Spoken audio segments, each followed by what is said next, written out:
Hello, everyone. Sorry about that. Hello, everyone. My name is Mr. Big T Anderson, and this is a fan fiction reading. This time it is Sunder by MostDismalFeldsparkle.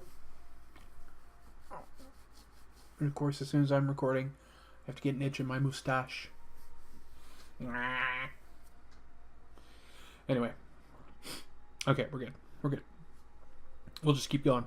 Anyway, for those who don't know, I read fan fictions. If you're new here are the rules.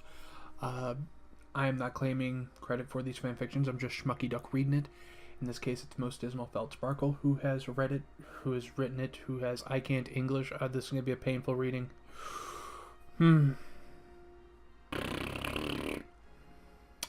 Yeah.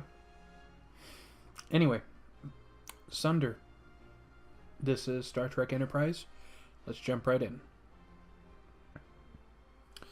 The forest was ancient. That much was evident to them all. More evident even than the leaves stained orange by an alien photosynthesizing pigment evolved under an alien sun. More evident than the shrill alien screams of whatever manner of fowl or beast lived in them. These orange trees just could not be young. They were too large, too gnarled, too heavily rooted. Imagining them to be young was beyond them. Nothing grew at the feet of these giants, for they stole almost all the light high above. There was no sustenance down here among the roots, but they spent leaves of past seasons, and these were piled thickly, their consumption apparently too great a task for the segmented crawlers of the leaf litter. Nice trees, a man said tensely, insincerely. Big. Yeah, replied the other. Damn big. Old. Yeah.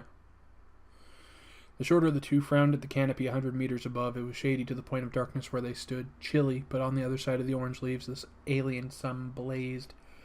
Why aren't there any dead ones? The other started. What? Dead what?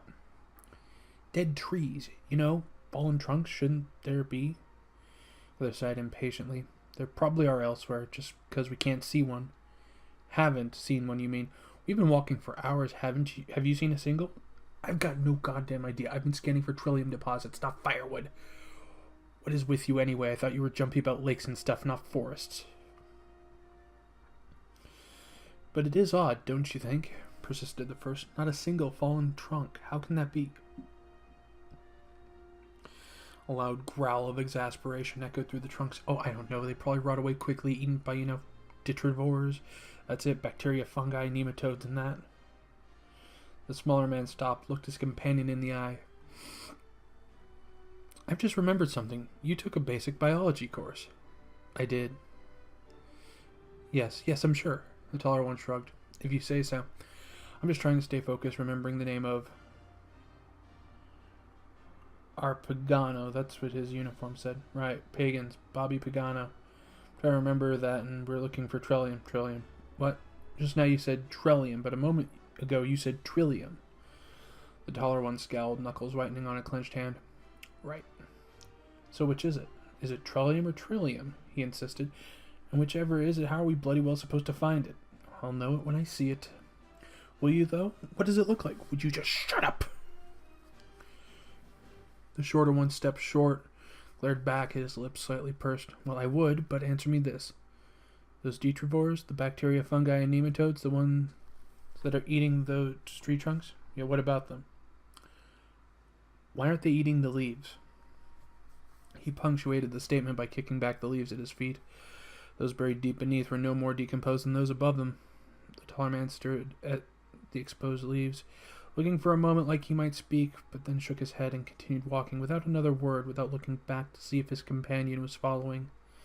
The other did follow after a minute or so, somehow moving much more quietly through the piled leaves despite going faster. When he caught up, he fell into step, and they walked in silence for a while. Eventually, the taller one broke the silence. Why do you care so much about the fallen trees anyway? I can't remember what you do exactly, but I'm pretty sure you are no sort of ecologist. I could be an ecologist, the other replied moodily.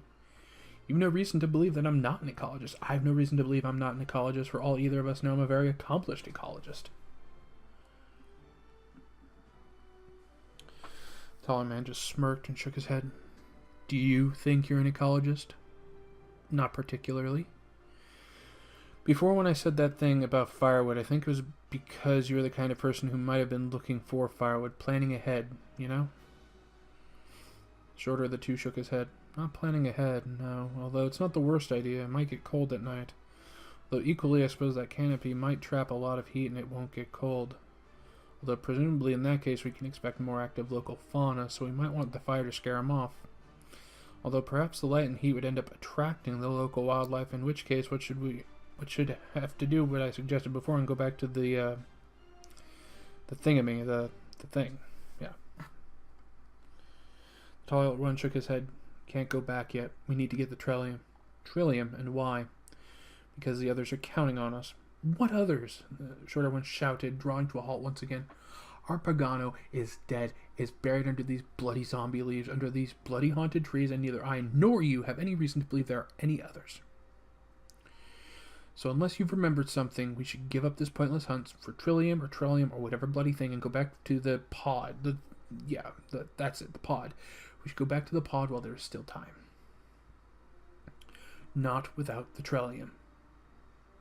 You don't even know what you're looking for. It might fix us. If you thought of that, maybe if we find it, we'll be able to remember who we were and fix the pod, was it?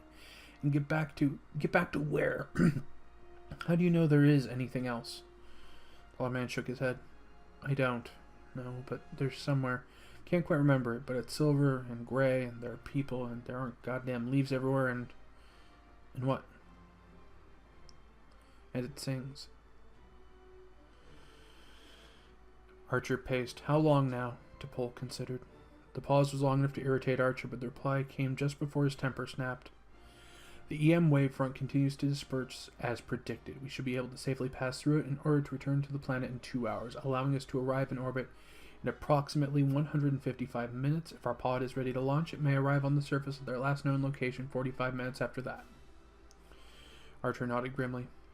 We should have used that transport to bring them up here when we evacuated the system. T'Pol frowned. That would have been highly inadvisable. Ambient radiation of the planet would have affected their cell membranes such that use of the transporter would likely have been lethal. At least Pagano would have had a chance, Archer muttered, then turned to Phlox, dissipating optimism still on his face. Are we quite sure Pagano would have died? Maybe. I do not see how, Captain. Phlox interrupted grimly, but firmly, his tone hushed so as not to carry across the bridge. No formal announcement about the loss of Pagano had been made. The young man had a fiancée on board. Friends. The EM pulse wave would certainly have destroyed his artificial heart, just as it no doubt destroyed the shuttle pod systems.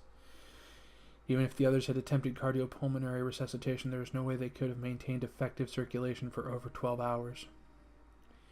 Archer felt unwilling to give it up. Perhaps Trip fixed it, he all but pleaded. He is an engineer, never met a gadget he couldn't fix. With every scanner and tool they had with them rendered useless by the pulse, in the few moments before permanent brain death occurred, Phlox replied, his sonorous tone withering all hope even more so than his words. In any case, they could not have done so without removing Pagano's radiation suit, in which case the point would be moot. Optimism thus defeated, Archer slumped back into his chair. We should have recalled the shuttle pod, fled the systems at warp. The risk would have been unacceptable, T'Pol broke in sharply. If that EM pulse had reached Enterprise, then we would have been dead in space. The whole crew would have suffocated before help arrived. Even assuming we'd have been able to call for help, Ensign Pagano was dead the moment the star ejected that wave. You did not fail by saving the rest of us. Archer sighed. They haven't saved the rest of us yet. They're still Trip and Malcolm to recover. We still need that Trillium ore. We are doing everything we can, Captain. But will it be enough? Their eyes fell on Phlox, who demurred. Well, Captain, Commander, that rather depends whether they keep their radiation suits on. If they do, then the dose should be survivable, but if the suits are removed or damaged, then it will not be. Why would they remove their suits? Archer's eyes widened as he spoke. They were fully briefed on the radiation before the mission. Why in the world would they? Why in the world indeed, Captain? Phlox replied calmly. The world in this case being Beta Cygni 3 and its ambient radiation. The longer they are there, the more the radiation will interfere with the normal functioning of their cortical synaptic pathways. Among Denobulians, it is the motor cortex which is first affected, but among humans it could be reasoning centers, the memory, It's impossible to say, and therefore impossible to know what they might do. All we can do is try to get to them as soon as they can. You don't want to keep looking? The shorter of the two asked. Beertrellium? The other shook his head. Nah, you're right. Nothing here but leaves and trees and whatever is doing that shrieking. I saw one before. It looked like a lemur, sort of. What's a lemur? I can't remember, but at the time I could, and I thought it looked like a lemur. Above them, the trees whispered.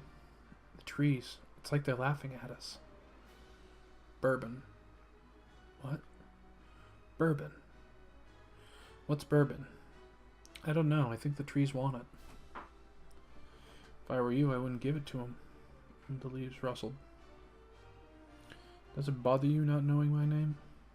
Not really. It bothers me more not knowing mine. He thought for a moment. The other one. He had his name on his uniform underneath his suit.